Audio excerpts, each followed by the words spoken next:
Good morning. So in today's lecture, we'll be looking into the electrodynamometer type instrument.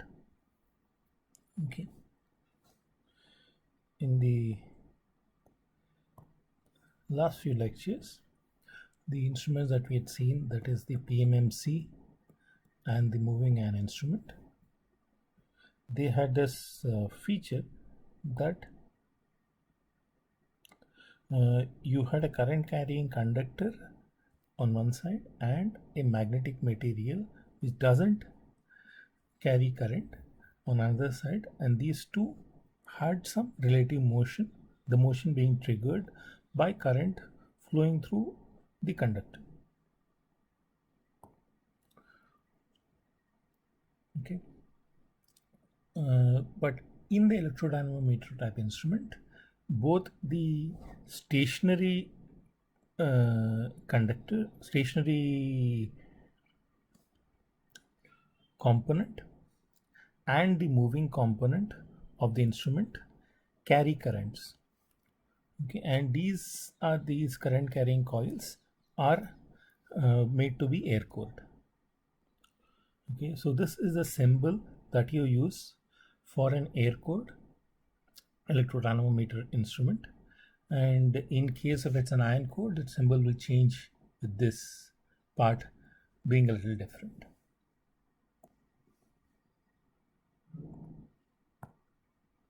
Okay, the advantage of the electrodynamometer instrument over the other type of say over the moving ion or the PMMC meter is that this instrument, the electrodynamometer instrument, can be used for both AC and DC measurement without recalibration. That is why they can be used as a transfer instrument, and they can be calibrated using a DC current, and they can be used to measure AC current. Okay, and they have a better frequency of operation as compared to moving ion instrument. So as we have seen that in moving ion instruments, you can't operate them at greater than 100 hertz, and at approximately 50 hertz is the operating range for a moving ion instrument. However, the operating range for the electrodynamometer instrument is much greater than that. Okay, in fact, it works a little better at the higher frequencies as compared to the moving ion instrument. The only when we go to really low non-zero frequencies, you get problems in the electrodynamometer instrument. So we'll look at those problems as they emerge, and we'll analyze them also. Okay, note that if you have a PMMC instrument and you apply an AC current to it, okay, since the deflection is supposed to be proportional to the current that is flowing in, the reading, the pointer will oscillate around its mean position. So let's assume that this PMMC instrument that we're talking about has a zero amplitude deflection at the middle of the scale, and let us say it goes from some plus m to minus m to plus m. So now in this instrument, if you apply a AC current, what would happen? The reading would now oscillate between minus m and plus m. Okay, and what would actually happen is that since this instrument itself has some inertia, this oscillation would be sluggish. It will not follow this. Okay, it will not follow this. It will behave as if it's a second order system. A second order damped oscillation is seen, and this oscillation will be tending towards or tending near the mean value of whatever was the signal that is coming in. So if you have a pure sinusoidal current, okay, then in case of a PMMC instrument, it will settle to approximately 0, or it will have a low magnitude oscillation around 0. Okay. However, let's put it in this manner. Let's say that this is happening. This is happening because the magnetic field is constant and the current that is flowing is changing direction. Now, if we say that the magnetic field also changes direction in sync with the current, then if the magnetic field also changes direction with the current, then what you would see is this is the signal, that is the result of the interaction is this signal that only has the positive part, it doesn't have the negative part. So the average value is now a non-zero value. Okay, so the pointer will now be moving in one direction only. Okay. Now, so the electrodynamometer instrument uses this reversal of field by exciting both the fixed coils and the moving coils by the current that is by the current that needs to be measured. So by using the same source. Okay, so this is the typical construction of a electrodynamometer instrument. Okay, so you see that there is a fixed coil and this produces a field. The coil is divided into two parts around the moving assembly, and this is done to maintain symmetry and uniformity. And since this coil is going to be fixed, it is typically wound using a heavy wire, and it is intended to carry heavy currents. Okay, and the moving coil on the other hand, because of its nature, because of the requirement of its motion, is typically wound with a lighter or thinner wire. Okay, and to further avoid the magnetic effects, it is usually either air cooled or wound on a non-magnetic material, and this will also avoid eddy currents and other magnetic interference effects. Okay, the control torque is will be produced by a spring, and the damping is typically by air friction, as we had seen in the MI instrument also. Okay, now let's get into the mathematics of it, how the torque equation happens. So basically, in the electrodynamometer instrument, what you have are two coils. One of them is the fixed coil, one of them is the moving coil, and they interact with one another and producing some flux. Okay, now let us see what a flux linkages would be. So if phi1 is a flux linkage associated with the first coil, it will be L1 I1 and M I2.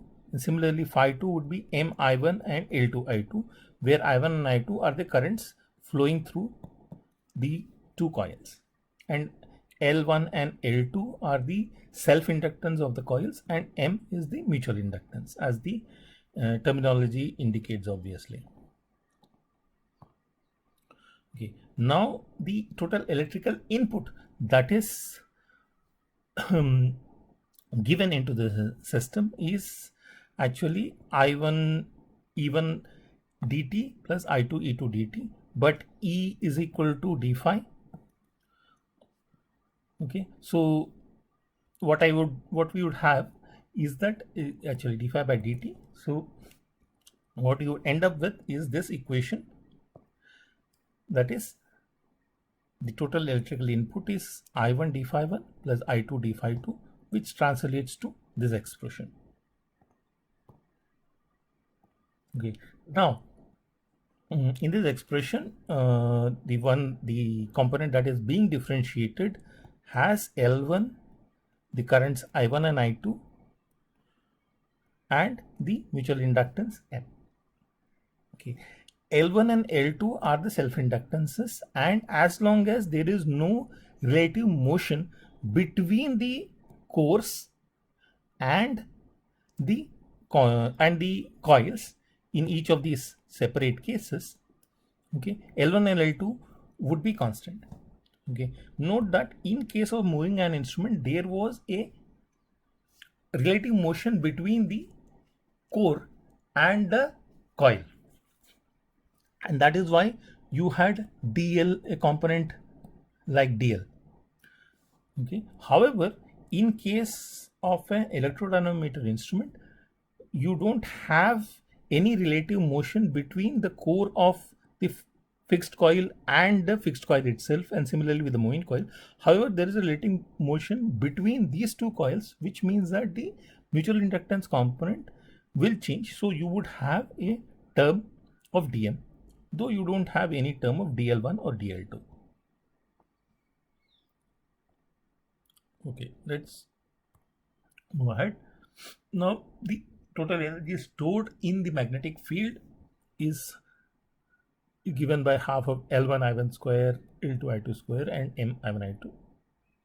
So a change in this energy due to the change in the position of the moving coil is given by this expression, okay, which can be expanded in this manner. Okay, now this change is the change in the stored energy plus the mechanical energy that is used up for the motion of the by the torque that is produced. Okay, so if you compare both of these expressions, you would see that there is one term I1 I2 dm, that is the difference, and that is the mechanical energy component, that is the torque, that is the cause of the torque. Okay, so the instantaneous torque Ti, if instantaneous torque is Ti, then Ti d theta, the energy, should be equal to I1 I2 dm, from which the torque can be calculated as this expression. Okay, it is I1 I2 dm by d theta. Okay, now when you have a DC current flowing through the circuit, I1 and I2 are constant. Okay, so I1 is I1, capital I1, and I2 is capital I2, where this capital notation implies RMS value. Okay, so in DC case, what you have is tau d is I1 I2 dm by d theta.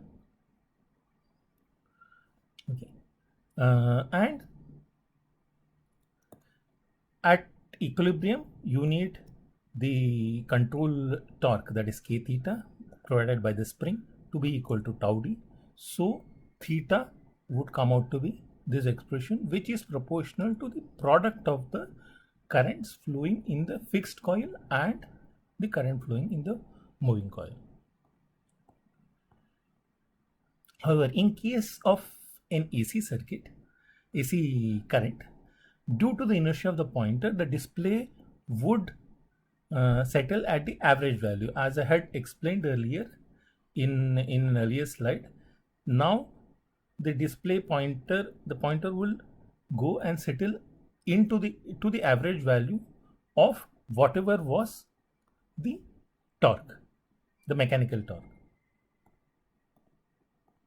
Okay, now if these currents, if I1 and I2 are sinusoidal currents, then the average value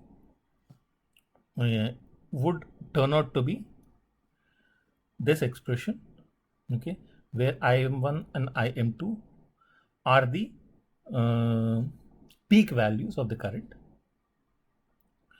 Okay, Im1 and Im2 are peak values of the current. So this integral will turn out to be so much, and that is the average value of the integral is, and that is this tau d.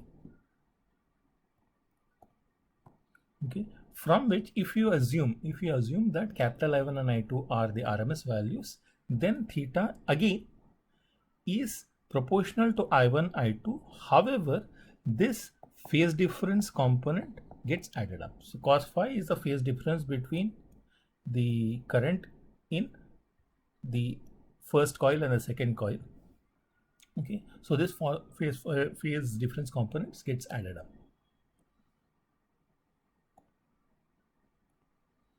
Okay, now we have this relationship that theta is proportional to the product of the currents in the two coils and the phase difference between those two currents, and this component or this expression dm by d theta. We already know that dm by d theta, okay, is going to be constant. The rate of change is going to be constant only if the field is radial. Okay, so dm by d theta is constant only if the field is radial. However, the field cannot be made radial in this case. Okay, and this would mean that dm by d theta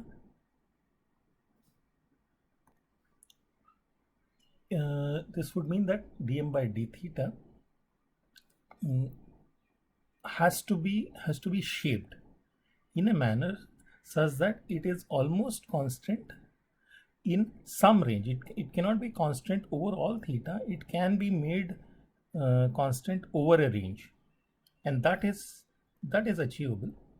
Okay, so by suitable design, the mutual inductance can be made to vary linearly in a range of 40 to 50 degrees on either side of the zero mutual inductance point. That is when theta is equal to 0.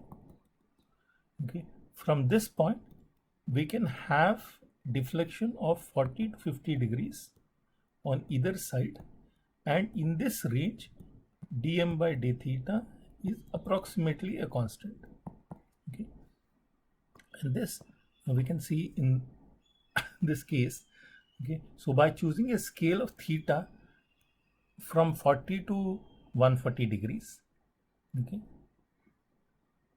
that is if you take theta to be from this point, so if this point was 90 degrees, okay, so on either side of this you can have a scale that goes in this range. Okay, and that can be used. So is a total scale of range of about 80 to 100 degrees can be incorporated in the electrodynamometer type instrument.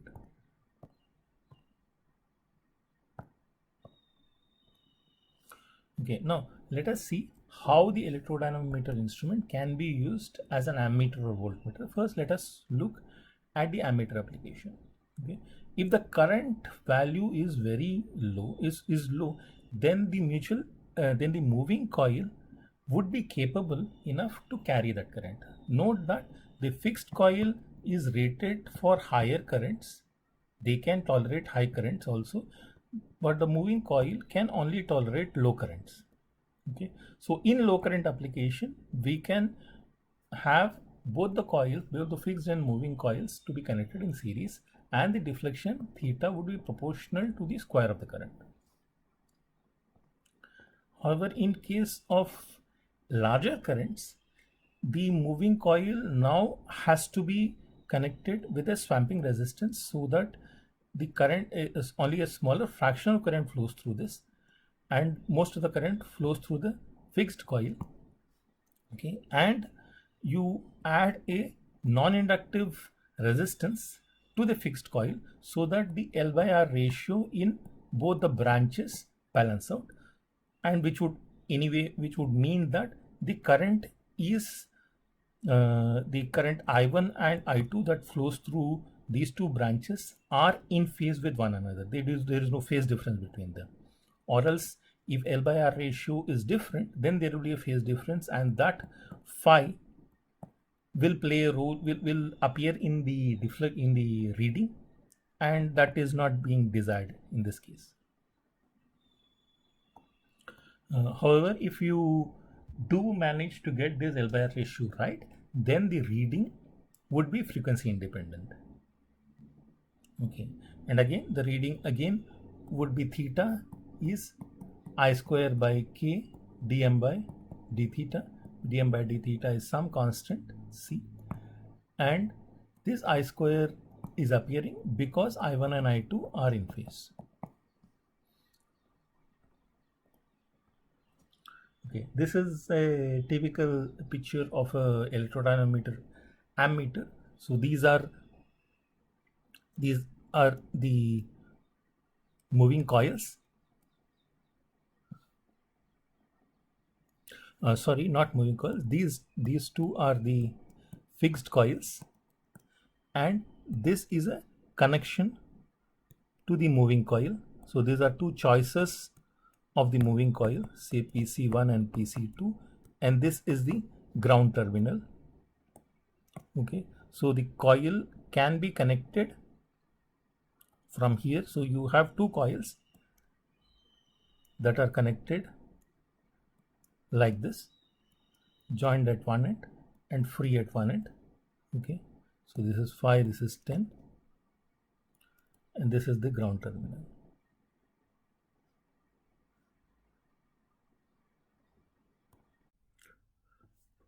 Okay, now similar to the case of the PMMC and the moving iron instrument,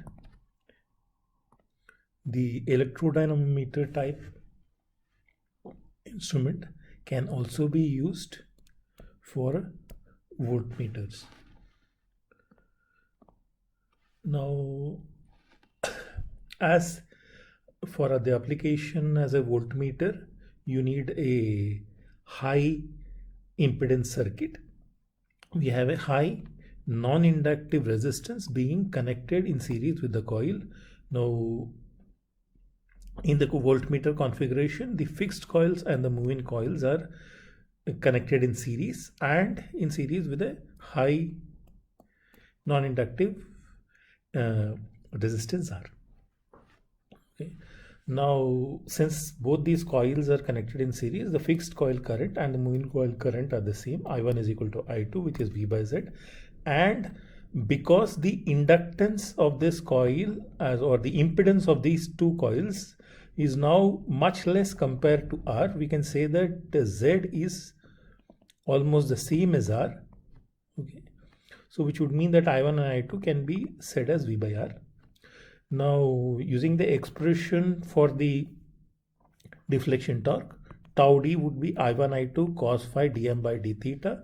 However, since I1 and I2 are the same, the phase difference between them is 0, which would mean that the torque is given by this expression, V square by R square dm by d theta.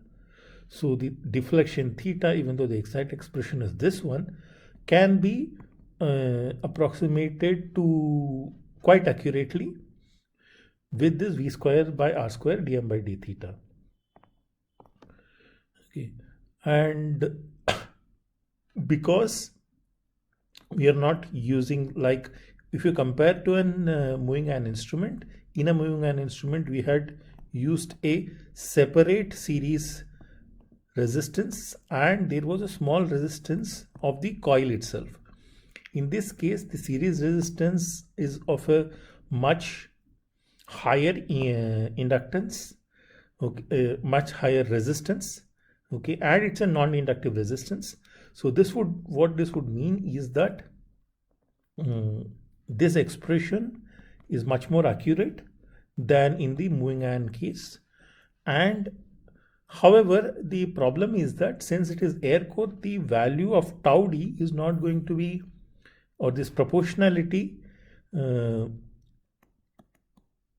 this dm by d theta by r square, this constant of proportionality is going to be quite small. So it has much lower sensitivity.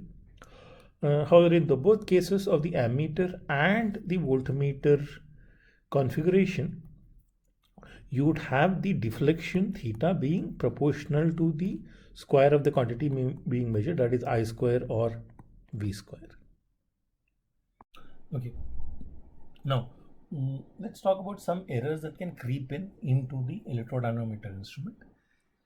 Since the instruments are air cooled, and then the air core is again forced upon the electrodynamometer instrument because you want to avoid stray magnetic effects. Okay, so because the instruments are air cooled, they have a low torque to weight ratio. Okay, and therefore even a small friction can affect the reading. So there would be errors due to frictional losses. So you can get a lower reading than what is actually there, what is actually to be provided by the instrument.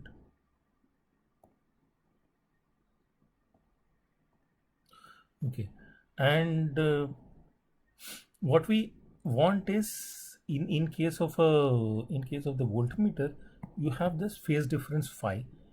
Okay, we and the impedance Z that is present in the circuit. Okay, so now typically you want the Z to be frequency independent, and which means that you want that the impedance of the circuit to be very close to a resistance. However, practically this is not happening. Okay, so Z becomes dependent on frequency. Okay, and because of this, some errors that are based on the variation in signal frequency can also creep in. Okay, they can be remedied by either by careful design, by proper choice of the resistance R. Okay, and the swamping resistance, or in case of ammeter by proper L by R matching.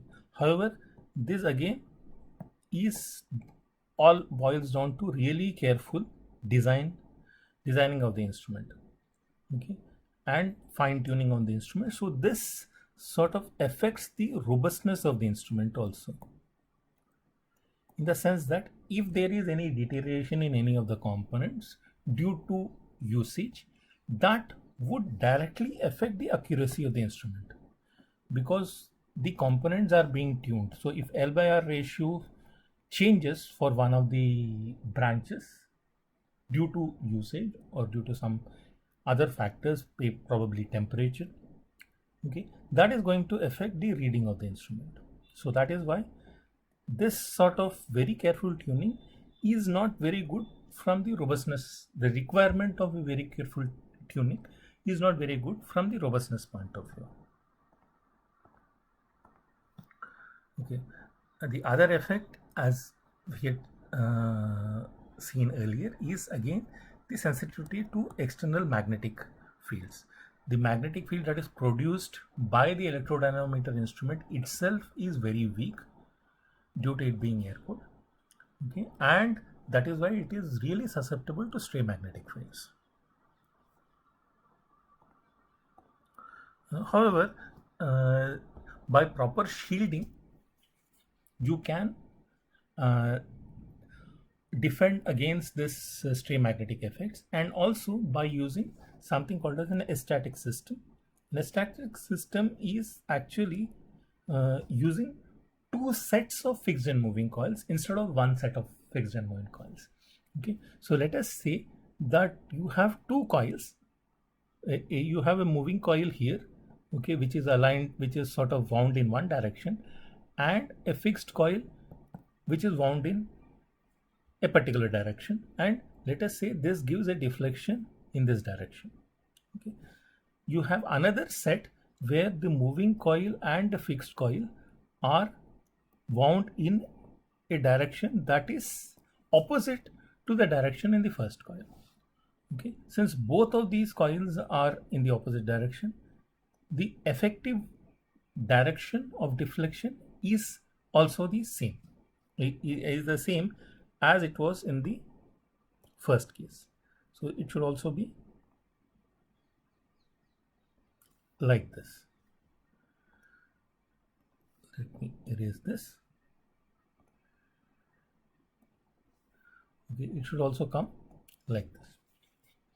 Okay, however, the stray magnetic fields that will be present, okay, will affect one coil in one direction and the other coil in another direction.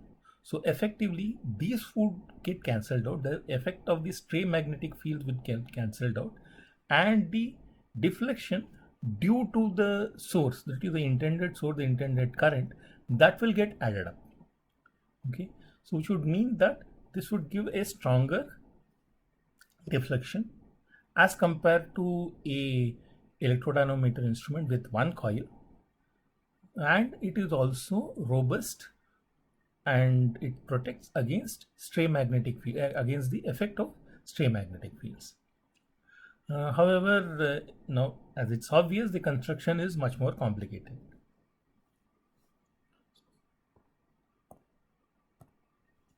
Okay, let's go into the disadvantages and advantages of the electrodynamometer instrument. Because of it being air cooled, you have less hysteresis, okay, and it is at low frequency, it has much more accuracy than the moving iron instrument, okay, and you can use it up to frequencies of 10 kilohertz using the static system, okay, and it protects, and there can be some protection guaranteed against stray magnetic fields if you use the static system. And one of the major advantages is that the electrodynamometer instrument can be used as a transfer instrument, and the display is based on the true RMS value of the current irrespective of what was the wave shape. So that's why it can be used for both AC, both DC and for AC, and it is not necessary that this AC signal is a sinusoidal signal. Even non-sinusoidal signals can be measured through their RMS value, through their true RMS value, using the electrodynamometer instrument. Okay, coming to the disadvantages, because of the low torque to weight ratio, friction is a major kill. Okay, and the sensitivity of the instrument is a bit lower than that of a moving iron or a PMMC instrument. Okay, and that is only being compensated of them being worthwhile both in the case of DC and AC, and these instruments are more fragile as compared to a PMMC instrument, and their construction is a little more expensive, and since both the fixed and moving coils have to be powered, they have a marginally higher power consumption as compared to a PMMC or a moving iron instrument. Okay, and the scale is quadratic, so you have a non-uniform scale. Okay, and because we basically assume that the deflection is proportional to the average value. However, and we have assumed that in case of an AC, the deflection is proportional to the average value, assuming that the inertia of the instrument was large enough. However, if the frequency of your signal is low, then the inertia is not so large such that you settle at the average value, you hunt around the average value. So you would see the reading oscillate rather than stay at any particular location. So it is not really useful for very low frequency signals. So oscillation, you would have oscillations instead of a steady reading. Okay, so with that we come to the end of this lecture. In the next lecture we would be covering the use of the electrodynamometer instrument for a wattmeter application, okay, which is the most common instrument for which the electrodynamometer principle would be used. Okay, so with that we come to the end. Thank you for your patience.